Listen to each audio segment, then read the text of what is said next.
Halo teman-teman, Assalamualaikum warahmatullahi wabarakatuh. Kembali lagi di channel saya, Nubi Ramdhani.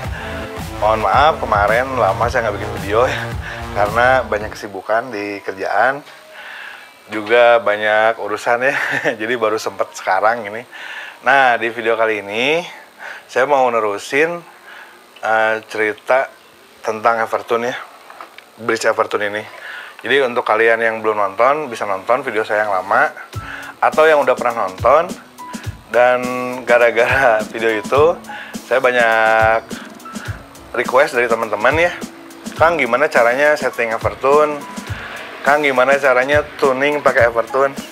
Nah, Everton ini emang yang sistem bridge yang memungkinkan senar kita nggak akan pernah fals ya, benar nggak akan pernah fals kecuali putus. Dan sekarang Everton ini udah banyak dipakai sama artis-artis ya, saya lihat di websitenya, weh udah si ini yang pakai gitu lah. Karena memang bermanfaat banget buat kita yang pengen gitarnya selalu in tune gitu ya. Jadi di video kali ini saya bakal coba nerangin tentang settingnya juga tuningnya ya. Kenapa sih tuningnya harus diterangin ya? Karena Everton ini tuningnya nggak kayak gitar biasa gitu. Jadi kalau gitar biasa kan tuningnya kita pakai dryer ya, dinaikin, dikenceng. Kalau kita mau naikin nadanya kita kencengin. Kalau kita mau turunin nadanya, kita kendorin senarnya. Nah, kayak gitu kan. Kalau di Everton tuh nggak kayak gitu. Jadi kita tuningnya dari sini nih. Dari sini pakai kunci L gitu ya. Oke. Nah, yuk lanjut ya. Nah, teman-teman, kenapa sih si Everton ini bisa sangat-sangat stabil gitu ya? Bahkan ketika senarnya putus pun, 5 biji senar putus, yang sisa satunya nggak akan fals. Bisa dibuktiin lah, tapi saya nggak mau, sayang. Jadi di dalamnya Everton ini belakangnya gede juga tuh ya. Jadi nggak kayak fixed bridge biasa, ini dia pair semua.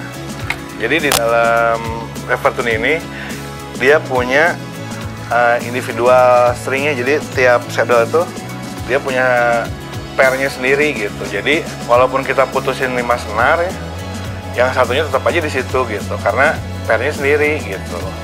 Nah, itu yang bikin Everton nggak gampang fals. Juga Everton ini kita kan mau nerangin cara tuningnya ya, jadi kita harus paham. Jadi di Everton ini ada yang namanya zona 2 ya. Kalau di situsnya disebutnya zone 2. Kalau kita mau senar kita nggak fals, kita harus masukin senar kita ke zone 2, ke zona 2 itu. Nah, fungsinya si dryer itu dia untuk ngencengin senar sampai dia masuk ke zona 2 itu. Begitulah. Jadi nyobanya gimana ya? Kita pakai senar ini aja ya. Kita gedein dulu ya volnya. Nah, gitu kan. Nih, kalau misalnya nggak percaya Everton nggak berubah gitu ya, tuh, tetap kan diputar juga. Nah, karena kita ini mau uji coba cara tuningnya ya, jadi kita anggap aja kita lagi pasang senar baru, oke? Kita kendorin senarnya sampai kendor banget. Nah,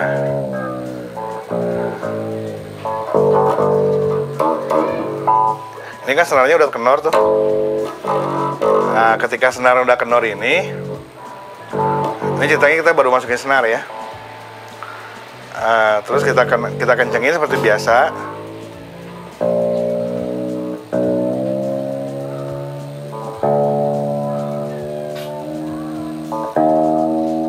Nah, ketika senarnya nggak naik-naik lagi ya, walaupun kita kencengin tuh nggak naik-naik lagi kan. Nah, ini berarti senar udah masuk ke zona 2 itu. Tuh, dikencengin terus. Tapi nanti, nah, tuh dikencengin tetap aja segitu kan.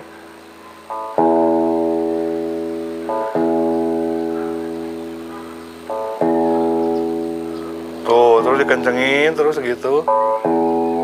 Nah, ini ketika senarnya naik, ketika kita kencengin, berarti dia udah lepas dari zona 2. Nah, gitu, ini udah lepas. Jadi ini nggak kalau di luar zona 2 ya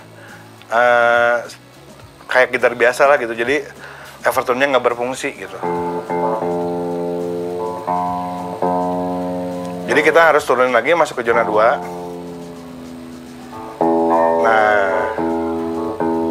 Nah segini nih. Ini udah masuk zona 2.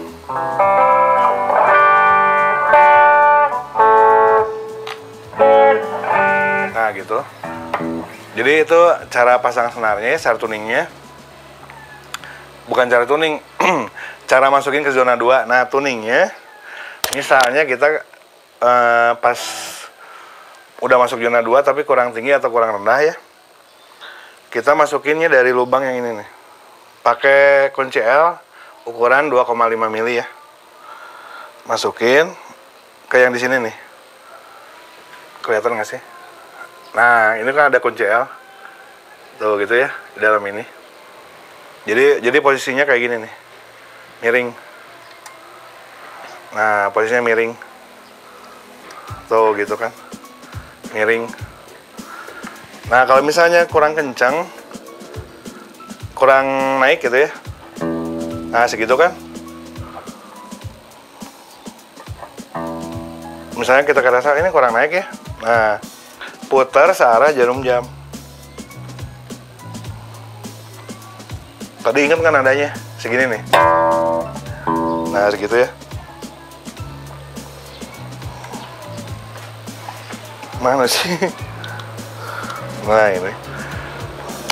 Kok nggak masuk? Nah, putar searah jarum jam. Nah, gitu. Tuh, nadanya naik dikit.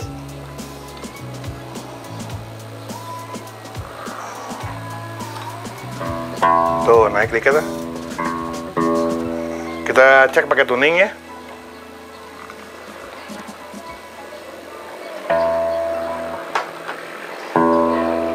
Nah, ini kena terlalu tinggi, kita rendahin lagi.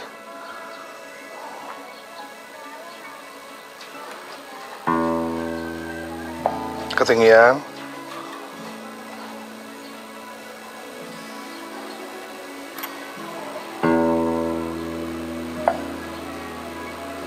Nah, ini udah pas.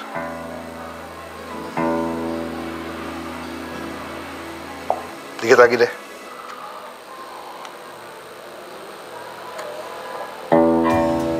Nah, udah pas. Nah, gitu kan. Nah, begitulah tuning pakai Evertune. Kalau belum biasa mungkin ribet ya, tapi kalau udah biasa enak lah gitu. Cepat gitu ya. Terus ada lagi kelebihannya Evertune. Dia bisa ngatur sensitivitas bending ya. Jadi bendingnya bisa dimatiin, bisa dilambatin, bisa dicepetin kayak gitar biasa gitu. Ini yang tadi, ini yang kalau yang bawah ini saya bendingnya lambat ya. Tuh segini kan masih belum. Nah, baru naik ya. Kalau yang atas tadi, oh yang atas juga lambat ya. Nah gitu. Jadi kenapa bendingnya bisa cepat, bisa mati atau bisa lambat? Nah kita anggap gimana ya? Agak susah neranginnya. Kita anggaplah ini jarak antara tangan ini zona 2 ya. Zona 2 gitu. Jadi ini senar kendor, ini senar kenceng ya. Nah, kan tadi kita pakai dryer itu kita harus ada di sini kan, di antara ini, zona 2 ini.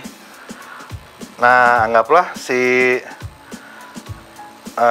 bridge ini ini yang kencengnya, batas kencengnya ya. Kita kan kalau diputar terus nanti dia naik neng gitu kan. Kita harus turunin lagi ya sampai dia konstan ya nadanya. Sampai kita puter-puterin kok nggak berubah-berubah. Nah, itu udah di zona 2 gitu ya. Jadi ini anggaplah bridge ya. Anggaplah bridge. Ketika kita pengen gitarnya bendingnya kayak gitar biasa gitu ya, cepat gitu ya. Jadi begitu kita angkat langsung naik nadanya, terus kita bisa main tremolo gitu ya, nah gitu ya pakai jari. kita mesti ngatur bendingnya pas ada di sini. Bridge-nya ada di ujung zona 2 gitu. Ada di ujung zona 2. Jadi caranya gini nih. Tadi kita kencengin ya. Ini kan masih zona 2.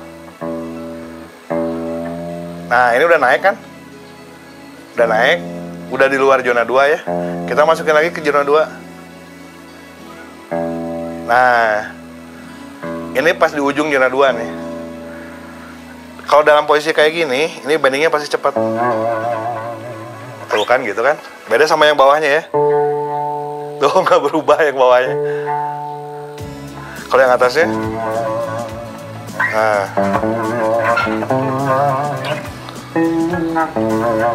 yang atas, yang bawahnya ini yang senar 5 kita rubah jadi bendingnya cepat juga ya. Nah, ini udah keluar zona 2. Turunin sedikit. Nah, ada di sini nih. Nah, kan? Beda sama yang tadi ya. Beda sama senar 3-nya nih, senar 4 ya. Senar yang D ini ya. Tuh, nggak berubah di sini lihat.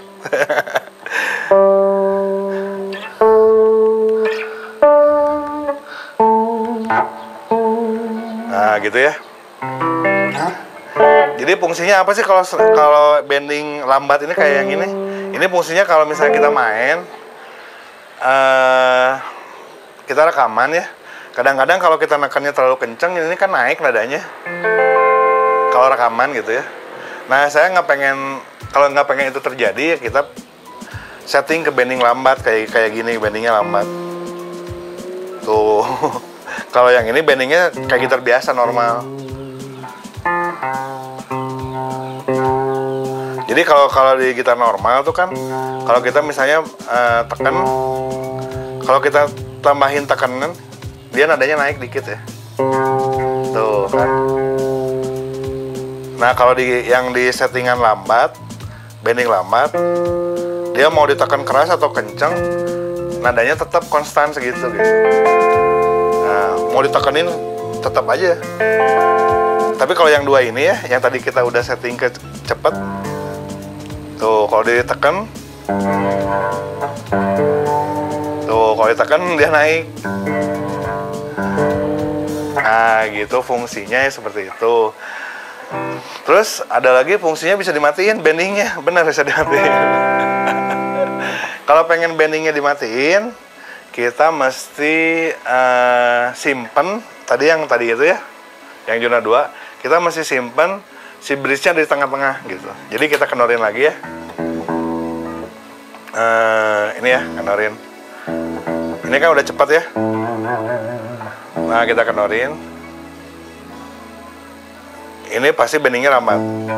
Tuh. Nah, kita kenorin lagi. Ini bendingnya pasti mati. Enggak. Belum. Nah, mati kan? Lambat banget, bukan mati. Ini mati kayaknya. Tuh, ini mati nih.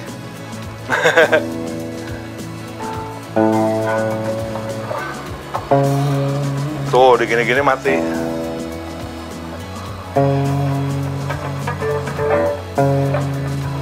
Tuh, nggak berubah kan? Beda sama yang ini ya. Beda sama yang ini. Nah, kelihatan kan? Ini yang bendingnya cepat. Ini yang bendingnya lambat. Oh, nggak. Kalau yang main blues udah nggak bisa main bending gitu ya. Nah, gitulah. Jadi Evertune ini ada kelebihannya itu ya. Bisa matiin bending, bisa bikin bendingnya lambat atau bisa bendingnya cepet. Nah, terus settingnya bridge. Setting bridge ini kan minimal ada 2 ya. Biasanya kalau bridge itu bisa naik turunin saddle dan bisa setting intonasi. Kalau buat naik turunin saddle, kita pakai yang di atas ini nih. Nah, yang di atas ini nih. Nah ini untuk nurunin saddle ya. Jadi standar aja. Kalau kita misalnya mau turun, kita putar ke arah jarum jam ya. Kalau mau turun, kalau mau naik sebaliknya. Jadi ini untuk settingan ketinggian senar ya. Kalau misalnya ini kurang ceper, nah berarti kita turunin si saddle-nya. Kalau misalnya terlalu ceper, kita naikin gitu. Ini pakai yang lubang yang di sini nih. Nah, kalau untuk setting intonasi ya tuh. Ini kan intonasinya udah disetting. Kalau setting intonasi kita pakai lubangnya yang ada di belakang. Nah, ini nih. Jadi gitu. Jadi kalau kita misalnya intonasinya nggak pas ya, misalnya terlalu tinggi atau terlalu rendah, turunin maju atau mundurin saddle-nya ya. Itu bisa dilihat dari manualnya Evertune inilah gitu. Jadi gampang banget teman-teman, kita cuma bukan modal ya. Kita cuma harus punya kunci L yang 2,5 mili ya untuk setting bridge Evertune. Dan mungkin kedepannya bakal makin banyak gitar yang pakai Evertune, karena kelebihannya itu juga mungkin nanti Evertune bakal ngeluarin versi tremolo katanya. Mungkin lagi dibikin kali ya atau gimana lah. Tapi nanti bakal ada keluar. Nah, kalau kalian udah terbiasa pakai Evertune, kalian pasti tahu lah caranya, pasti nggak akan mungkin terlalu jauh ya. Oke, segitu dulu video kali ini. Semoga bermanfaat untuk teman-teman yang mau nyoba setting di rumah, mau nyoba tuning di rumah, yang ganti senar pakai Evertune, yang belum tahu pasti bingung lah. Nah, mudah-mudahan dengan video ini merasa terbantu. Segitu aja dari saya. Wassalamualaikum warahmatullahi wabarakatuh. Ayo, bye-bye.